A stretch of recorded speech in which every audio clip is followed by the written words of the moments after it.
Aujourd'hui, on parle de la ménopause, qui est ce fameux moment tant redouté chez la femme, avec l'excitation brutale des hormones, la prise de poids, les bouffées de chaleur et tout ça. Il est donc très important, voire primordial, si vous ne voulez pas prendre de poids, de faire attention à l'alimentation. Et ça, ça nécessite de mettre en place, pas un régime alimentaire, mais une forme de nouvelles habitudes à mettre en place, en fait. Tout à fait. C'est le moment justement de revoir son équilibre alimentaire au quotidien, en fait. Donc, il faut savoir qu'à la ménopause, vous avez le chamboulement au niveau des hormones, des baisses d'oestrogènes, qui va faire qu'on a une tendance plus à prendre du poids et à avoir des bouffées de chaleur à ce moment-là, en fait. Donc, est-ce que c'est une mauvaise alimentation qui est instaurée depuis un certain temps? Est-ce que c'est les hormones qui vont jouer un tout petit peu? En général, on a quand même un gain de poids de 2 voire 3 kilos pendant ce moment de la ménopause, qui peut durer 1 an, 2 ans, voire 3 ans en globalité, en fait. Donc, c'est le moment de faire attention en globalité, quoi. Globalement, quand on prend du poids après la ménopause, c'est donc la baisse d'oestrogène, on vient de le dire, la diminution des dépenses énergétiques. Si on fait moins de sport, forcément, ça a un impact direct. Les habitudes alimentaires et la baisse aussi du métabolisme, forcément, avec le vieillissement. Voilà, alors le métabolisme de base, qui est le fonctionnement du corps au repos, en fait, va diminuer environ de 200 calories à la ménopause, en fait. Donc, c'est des calories qu'on ne va pas dépenser. Donc, si on ne fait pas attention à son alimentation, on va les stocker, en fait. Donc, à la ménopause, ça peut être le baisse du métabolisme, les oestrogènes qui vont diminuer, et puis après, une alimentation plus ou moins pas mauvaise en telle, mais des mauvaises habitudes qui se sont instaurées, c'est-à-dire un petit verre de vin une fois de temps en temps, ou même tous les jours, un petit peu trop de fromage le soir, des bases de sucre en fait compte en fin de journée. Donc c'est des besoins que la femme a des moments en globalité et qui font que à ce moment-là, il faut faire hyper attention en fait. Alors on commence par quoi? On continue à faire les 3 repas, Tiens, oui, alors avant de parler de ça, on va regarder, décrypter ça, parce que ça c'est intéressant. Cette photo, elle montre un petit peu tout ce qu'il peut y avoir comme conséquence avec la ménopause sur le corps. Hein. Oui, donc en général, déjà, on va avoir un peu plus de bouffées de chaleur, donc qui peuvent venir occasionnellement à tout moment de la journée. Transpiration accrue, surtout la nuit, en fait, où on va être trempé, en fait, une sueur nocturne en général. Au niveau de la prise de poids, elle est plus localisée au niveau de la ceinture abdominale. C'est ce qu'on va appeler vulgairement le syndrome de la petite bouée, en fait, où la femme voit plus le ventre, en fait, qui va prendre en considération en général, en fait. Donc c'est vrai que il y a des chamboulements un peu partout, et ce qui fait qu'en général, il faut faire attention à son alimentation si on veut faire attention à tout en général, quoi. Alors, on va essayer de décliner un petit peu les conseils à appliquer au quotidien. D'abord, on regarde les 3 repas. Alors, surtout l'équilibre alimentaire, les 3 repas bien structurés, et on fait attention surtout ce que j'appellerais tout le temps au dosage des féculents. Parce que bien souvent, on a des envies de sucre en fin de journée, c'est parce qu'on dose mal, parce qu'on veut faire trop attention à son poids, donc on a tendance à se restreindre. Il ne faut pas se restreindre, il faut juste bien doser comme il faut, surtout les féculents. On ne grignote pas entre les repas, ça reste la base. Voilà. Qu'est-ce qu'on appelle grignoter? Alors, bien faire la différence entre la faim et l'envie, qui n'est pas du tout la même chose.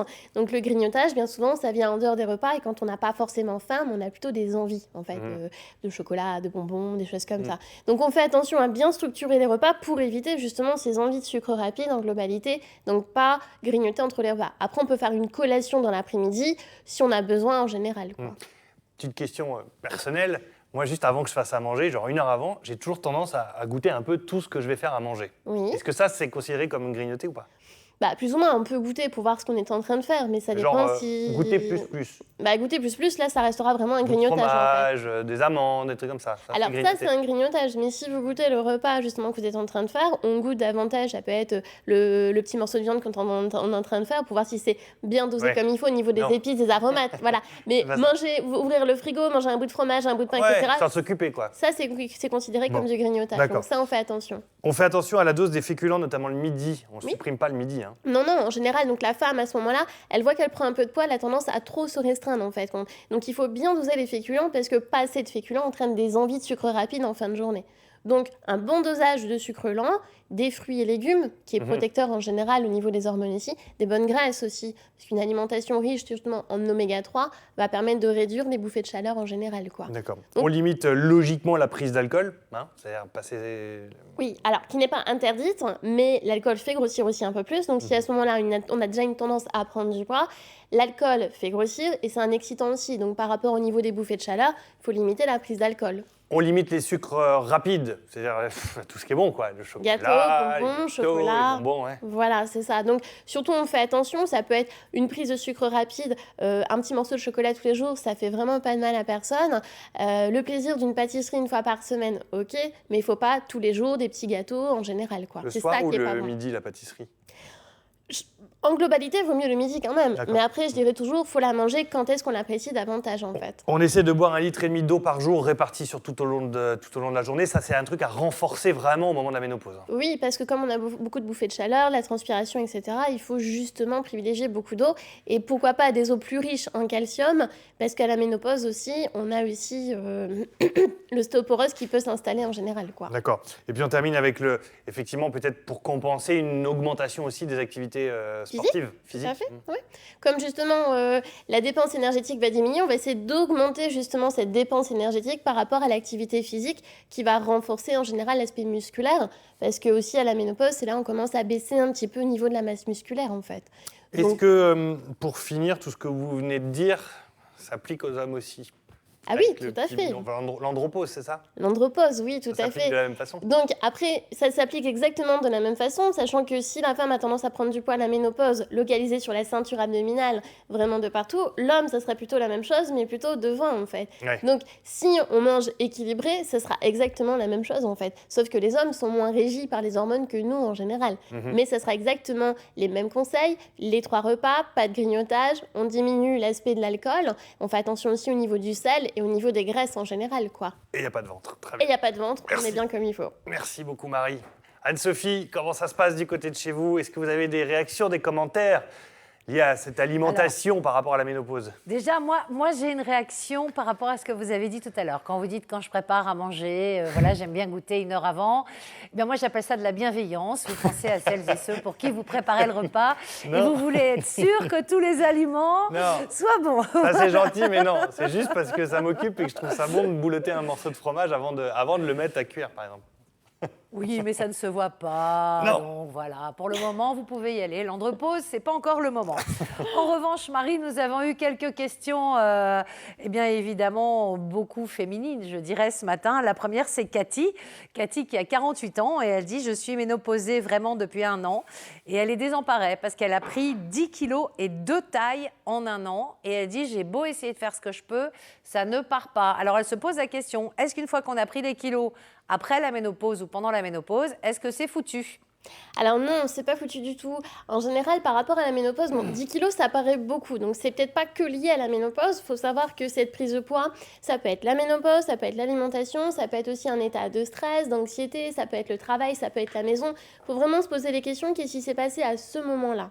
Donc, au moment de la ménopause, c'est vrai qu'au moins les 3 kilos, ils commencent à s'installer. Si on fait attention à ce moment-là, c'est dur de les perdre. Mais 1 an et demi après, c'est possible de reperdre du poids. Ça, c'est clair, quoi. Donc, définitif.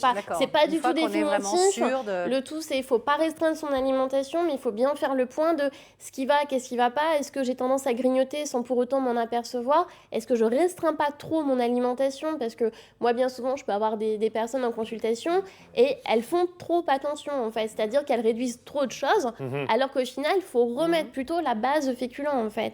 Donc, c'est une question de quantité alimentaire, surtout sur les féculents, et de bonnes associations, en fait. D'accord. Donc des moments, on a l'impression de faire D'accord. attention, mais il y a quand même des petites erreurs. Donc il faut vraiment essayer de se faire aider par un professionnel de santé sur la nutrition, quoi.